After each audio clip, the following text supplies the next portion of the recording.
Maybe I should have read this one with my eyeballs and not my ear holes. Welcome to BookTales, where I review books for the Chaos Library. I consume a lot of my books through audio because it's a lot safer to read and drive that way. $1 Million Outlines by David Farland is one book where the audio didn't work. Unfortunately, I wasn't impressed enough to seek it out in another format.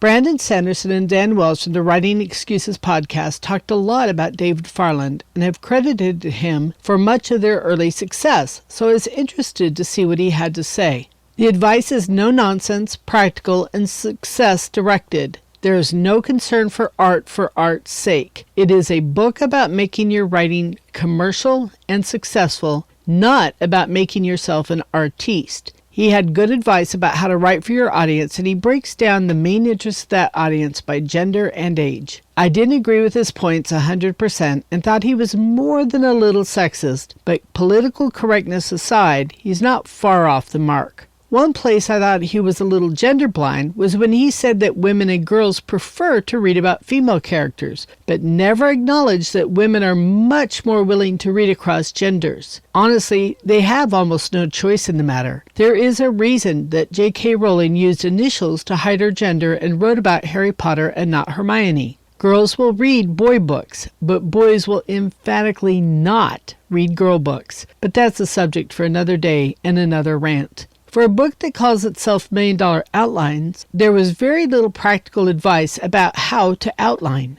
Most of the book was spent breaking down what makes a movie successful, and much less time was spent in giving step-by-step advice for how to write an outline. The audiobook really suffered from the lack of visuals, too. There should have been an accompanying PDF to show the reader/listener the charts and so on from the book. I'm sure this book will be useful for people in a certain place in their writing trajectory, but for someone like me who struggles with plot, it was more entertaining than helpful. I like the parts about character development, but wish I'd been able to glean more ideas for how to plot and outline. Maybe someday I'll give it another try with my eyeballs. 3.5, judging by audio alone, stars. You've reached the tail end. Look forward to another BookTale soon, and don't forget to visit the Chaos Library.